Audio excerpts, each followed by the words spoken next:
भाई डेली इतना कंटेंट और मूवी आती है ना, एक महीने में अगर 100 फिल्म भी रिलीज होती है तो आप मुश्किल से 5 से 10 ही देख पाते हो, ओटीटी और थिएटर के मिलाकर, चाहे आप सिनेमा लवर क्यों ना हो।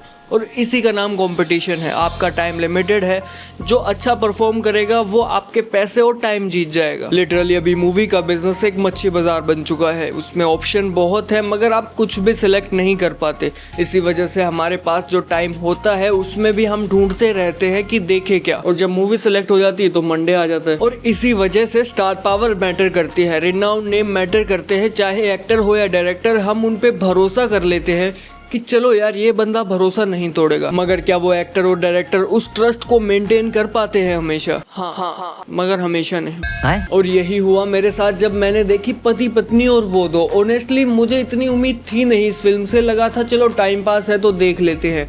ट्रस्ट था लेकिन बहुत कम ट्रस्ट होने के बावजूद जो इसने चीथड़े उड़ाए हैं ना उस ट्रस्ट के, मतलब कुछ भी चल रहा था फिल्म में। अगर आपको किसी को कुछ भी की डेफिनेशन समझानी हो तो ये फिल्म दिखा दो, इनफ है। अरे चंचल कुमारी, साइको ऑनर्स, शहर इलाहाबाद से प्रयागराज हो गया, लॉन्ग टाइम, कैसी हो तुम?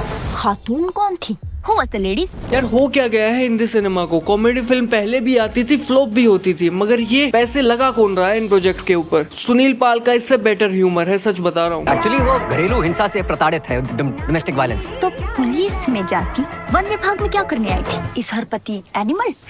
पति पत्नी और वो दो 2 घंटे की फिल्म है। मैंने 20 से 25 बार फोन ऑन करके देखा है कि कब खत्म होगी ये फिल्म। आपको भी इनकी मेडिसिन का थोड़ा टेस्ट करा देता हूँ, मतलब स्टोरी बता देता हूँ थोड़ी। आयुष्मान खुराना का कैरेक्टर एक मैरिड आदमी है, अपनी शादी में खुश भी है, फॉरेस्ट डिपार्टमेंट में काम करता है। उसकी वाइफ वामिका एक रिपोर्टर है जो अपना न्यूज चैनल खोलना चाहती है, और दूसरी लड़की है रकुल प्रीत सिंह जो आयुष्मान खुराना के फॉरेस्ट डिपार्टमेंट में उसकी कलीग है। और जो तीसरी लड़की है वो है सारा अली खान जो उसकी कॉलेज की फ्रेंड है। सारा अली खान एक लड़की को पसंद करती है जो मिनिस्टर का बेटा है, और जो मिनिस्टर है वो नहीं चाहता कि ये शादी हो अपनी रेपुटेशन की वजह से। और एक फोटो लीक हो जाती है जिसमें सारा और वो लड़का है जो मिनिस्टर का बेटा है, लेकिन उस फोटो में समझ नहीं आता कि ये लड़की कौन है। तो मिनिस्टर ने अपने बंदे छोड़े हुए हैं कि इस लड़की को ढूंढ लाओ, और सारा अपने फ्रेंड आयुष्मान के पास हेल्प मांगने आती है कि मुझे 10 दिन के लिए बचा लो, फिर मैं बाहर चली जाऊंगी उसके साथ। आयुष्मान खुशी खुशी हेल्प करने के लिए रेडी हो जाता है, बल्कि ये भी सोचता है कि उसकी वाइफ भी हेल्प करेगी उसमें। फिर पता चलता है कि उसकी वाइफ ने ही वो फोटो लीक की थी, तो उसको तो वो कैसे ही बताएगा, वो उसको बताता नहीं है, उसके पीछे से उसकी हेल्प करना शुरू कर देता है। अब यहीं से ही सारी खिचड़ी दलिया हलवा एक साथ बनना शुरू हो जाता है। आयुष्मान अपनी वाइफ से छुपता रहता है कि वो सारा अली खान की मदद कर रहा है। उसकी वाइफ को कंफ्यूजन होती रहती है कि इसका कुछ चक्कर चल रहा है इसके साथ।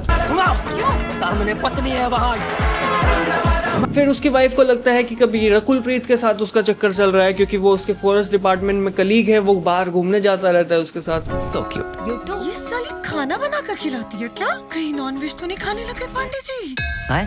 बस यही था यार, बस इतना ही बता सकता हूँ मैं। इस पूरे 2 घंटे की फिल्म में सब कॉमेडी क्रिएट करने की कोशिश करते हैं। एक भी कैरेक्टर, एक भी डायलॉग ऐसा नहीं है जो नॉर्मल बिहेव करता हो। कैसे है आप दामाद जी?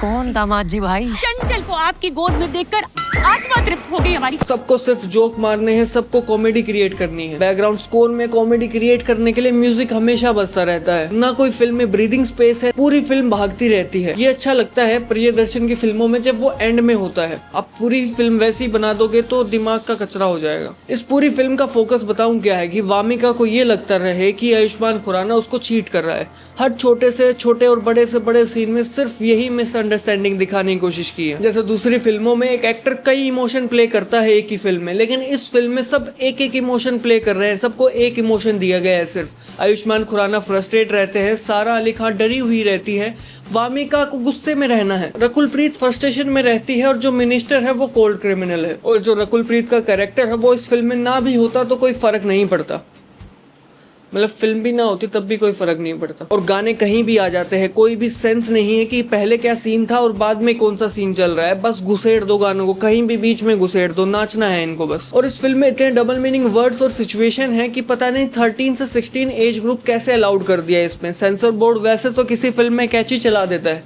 लेकिन यहाँ पे वो खुद डबल मीनिंग एंजॉय कर रहा था शायद। सच में फिल्म की जो कॉमेडी है वो इतनी थर्ड क्लास है, और जो ट्रस्ट था आयुष्मान खुराना की फिल्म चॉइसेस पे वो भी खत्म हो गया है। पता नहीं उनको उनको फिल्म ऐसी मिल रही है या वो खुद ऐसी चूज कर रहे हैं। मतलब नो डाउट एक्टर वो बहुत अच्छे हैं, लेकिन क्या करे उस एक्टिंग का जब ऐसी फिल्म बनानी है तो। तुम एक गन उठाकर हमें खोपड़िया पर लगाकर हत्या क्यों नहीं कर देते हमारी? एक टाइम था जब टीवी पर कोई भी फिल्म चल जाती थी, क्योंकि वो इतनी बार रिपीट पे दिखाई जाती थी, हमें आदत हो जाती थी उस थर्ड क्लास कॉमेडी की। लेकिन अभी OTT का जो टाइम है, मुझे नहीं लगता कि इस फिल्म को सेलेक्ट करके कोई देखने वाला है। मैंने सोचा था कि गिनी वेट सनी के बाद क्या ही डिसअपॉइंट कर सकता है, लेकिन मैंने बॉलीवुड की पावर को अंडर एस्टिमेट कर लिया और रिजल्ट पति पत्नी और वो दो। प्लीज रिक्वेस्ट है कि ऐसे सीक्वल्स मत बनाओ, ये पैसा कहीं और इन्वेस्ट करो, अच्छी जगह अच्छी स्टोरीज पर। और यही था मेरा एक्सपीरियंस। होपफुली आपको मेरी ये फ्रस्ट्रेशन समझ आई हो, और अगर आपने फिल्म देख ली है तो कमेंट सेक्शन में बताओ कितनी अच्छी लगी और कितनी खराब। मिलते हैं नेक्स्ट वीडियो में, तब तक के लिए स्टे सिनेमोहितिक।